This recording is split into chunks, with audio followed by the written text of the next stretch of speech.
ছোট্টবেলা থেকে শুনে আসছি জানো তো, যে এক জীবনে নাকি মানুষ যা কিছু চায় সব কিছু নাকি এক জীবনে পায় না।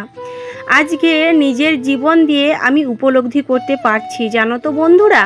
আসলে কি বলতো, কথাটা কিন্তু একেবারেই সত্যি কথা, যে মানুষ এক জীবনে যা কিছু পায় সব কিছু কিন্তু এক জীবনে পূরণ হয় না। Hello everyone, good morning. সবাই কেমন আছো? আশা করছি তোমরা যে যেখান থেকে আমার এই ভিডিওটা দেখছো সবাই ভালো আছো আর সুস্থ আছো।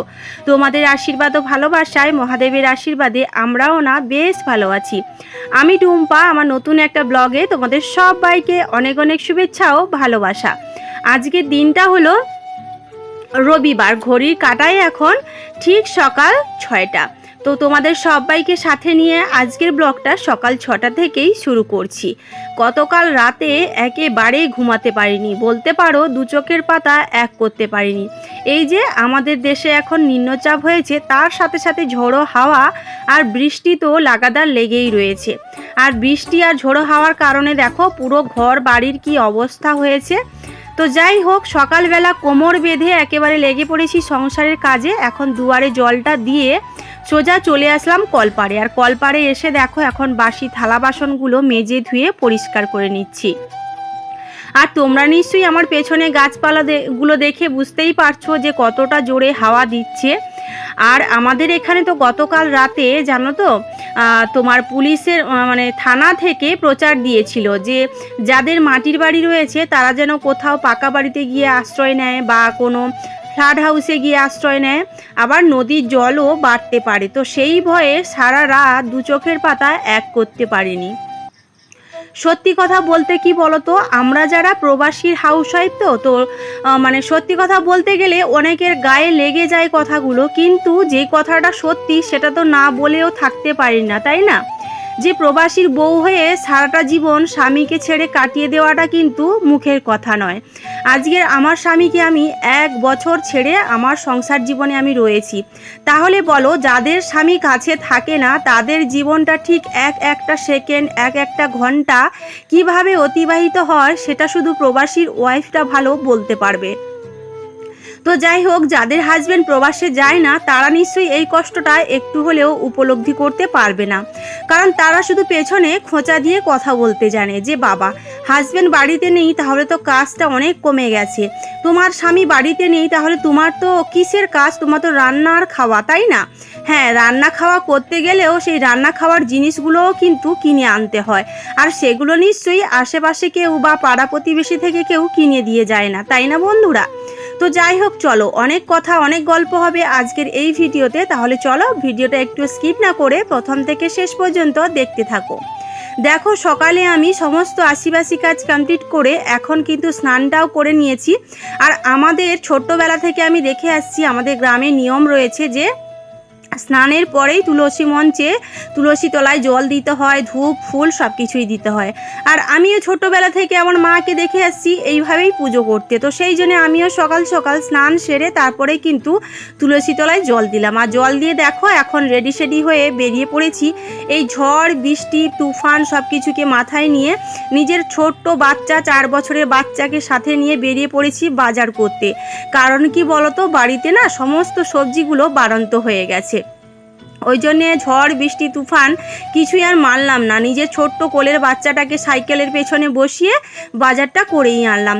কি করব বলো, ওই যে কথায় আছে না, আমরা প্রবাসীর হাউসওয়াইফ, তো আমাদের তো একটু কষ্ট করেই সংসারের সমস্ত কাজবাজগুলো গুছিয়ে করতে হবে, তাই না? তো যাই হোক, ভিজে ভিজে মোটামুটি বাজার থেকে সমস্ত বাজার টাজার করে আনলাম। করে এনে দেখো, এই যে আমার চলার পথের জীবনসঙ্গী হচ্ছে এটাই। এখন সাইকেলটা হচ্ছে আমার চলার পথের সাথী, জানো কত সুবিধা হয়েছে আমার এই সাইকেলটা ছিল বলে। এখন দেখো সাইকেলটাকেও ভালো করে কাদা টাদা লেগে গেছে, তো একটু জল দিয়ে ভালো করে পরিষ্কার করে নিলাম। বলতে পারো একেবারেই পরিষ্কার করে নিলাম, কারণ সামনে তো আবার বিশ্বকর্মা পুজো রয়েছে। সেই দিন আমার সাইকেলটা, তোমাদের দাদাভাইয়ের সাইকেল সব কিছু আবার পুজো করতে লাগবে। ওই জন্য একেবারে যত্ন করেই ভালো করে ধুয়ে নিলাম সাইকেলটা। এরপরে দেখো ভালো করে হাত পা ধুয়ে এসে এখন সবজিগুলো বের করছি। সবজিগুলো তো আবার গুছিয়ে রাখতে হবে। সাথে এনেছি মাছ, লোটে মাছ এনেছি, আর এনেছি বড় বড় সাইজের রুলি মাছ এনেছি। আর এনেছি আলু, শসা আর নেবু, আদা এগুলোই এনেছি। চলো এগুলো এখন গোছগাছ করে রেখে দিব, তারপরে কিন্তু সকালের জল খাবারটা খাবো। জানো তো সকালে আশিবাসি কাজ কমপ্লিট করে স্নান সেরে পুজো দিয়ে এখনও সকালের খাবারটা খাওয়ারই সময় পেলাম না। তবুও দেখো আমরা যারা প্রবাসীর হাউসওয়াইফ আমাদের কিন্তু মানুষ পেছনে কথা বলতেও ছাড়ে না। সামনে অবশ্য কিছু কথা বলতে পারে না, তবে যাদের বলার স্বভাব রয়েছে তারা কিন্তু পেছনেই বেশি বকবক করতে ভালোবাসে। তো যাই হোক, পেছনে যারা বলে তাদের কথা আমি কানও দিই না। এদিকে দেখো সকালে জল খাওয়ার খেয়েছি একটু শশা কুচি দিয়ে মুড়ি, সেটা আর তোমাদের সাথে শেয়ার করলাম না। খাওয়ার পরে সোজা চলে এসেছি রান্নাঘরে, আর রান্নাঘরে এসেই দেখো আজকে যেহেতু লোটে মাছ রান্না করব ওই জন্য একটু আদা আর রসুন বেটে নিলাম। আর তার মাঝখানে তোমাদের সাথে কি কি রান্না করেছি সেগুলো আর শেয়ার করতেই পারলাম না, মানে রান্নাটা আর শেয়ার করতে পারলাম না। আমাদের এখানে এত ঝড় বৃষ্টি হচ্ছে কি বলবো তোমাদের, বারবার কারেন্ট তো চলেই যাচ্ছে, ফোনটাও চার্জ করতে পারছি না। অনেক কষ্ট করে তোমাদের সাথে এই যে দেখো রান্নাগুলো শেয়ার করলাম।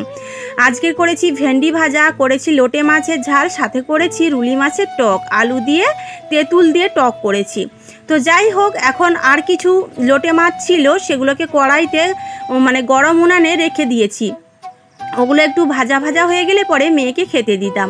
তো যাই হোক, তারপরে দুপুরের খাবারটা কমপ্লিট করে আর সারাক্ষণ তোমাদের সাথে আর কথা বলাই হয়নি, বলতে পারো তোমাদের সামনে আর আসাই হয়নি। এদিকে দেখো চলে এসেছি আবার সন্ধেবেলা। এই ঝড় বৃষ্টিতে না ভালোই লাগছে না, দুপুরে একটু ঘুমিয়ে পড়েছিলাম সেই জন্য আর তোমাদের সাথে আসতে পারিনি।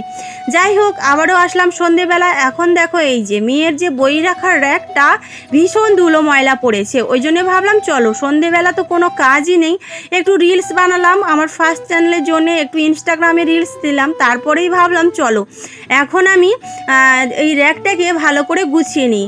আজকে তো কোনো ব্লগ মানে গতকালকে কোনো ব্লগ দিতে পারিনি, ভেবেছিলাম লাইভে আসবো, কিন্তু লাইভেও যেতে পারলাম না, এতটাই নেটওয়ার্কের সমস্যা হচ্ছে। যাই হোক চলো ঝুড়িটাকে আমি ভালো করে মুছিয়ে নিয়েছি, আর এদিকে দেখো জিনিসপত্রগুলো সাজিয়ে গুছিয়ে রেখে দিচ্ছি। তো বন্ধুরা আজকের ব্লগটা তোমাদের কেমন লাগলো কমেন্ট বক্সে জানাতে কিন্তু একেবারেই ভুলবে না। এদিকে আমি র্যাক পরিষ্কার করতে করতে তোমাদের কিছু কমেন্টের রিপ্লাই দিয়ে দিই। রাত্রি গমেজ বাংলাদেশ থেকে আমাকে কমেন্ট করেছে, দিদি ভাই আমি খুব ভালো আছি, তুমি কেমন আছো, তোমার পাশে আমি সব সময় আছি, তোমার মেয়ের নাম কি, সব সময় মামাম নামটা শুনি তাই বললাম, আমার কমেন্টটা পড়ো তাহলে খুব ভালো লাগবে। আমার মেয়ের নাম হলো শ্রেয়সী মণ্ডল, ওর ডাক নাম হচ্ছে ডল, ওকে আবার কেউ কখনো কখনো ডলি বলেও ডাকে। তো রাত্রি গমেজ আশা করছি তুমি খুব ভালো আছো, এভাবে আমার পাশে থেকো আর আমাকে সাপোর্ট করো।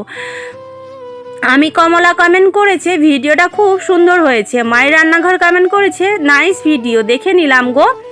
থ্যাংক ইউ সো মাচ সবাইকে, এভাবে সবাই আমার পাশে থেকো আর আমাকে একটু সাপোর্ট করো। চলো আজকের মতো এখানেই শেষ করছি।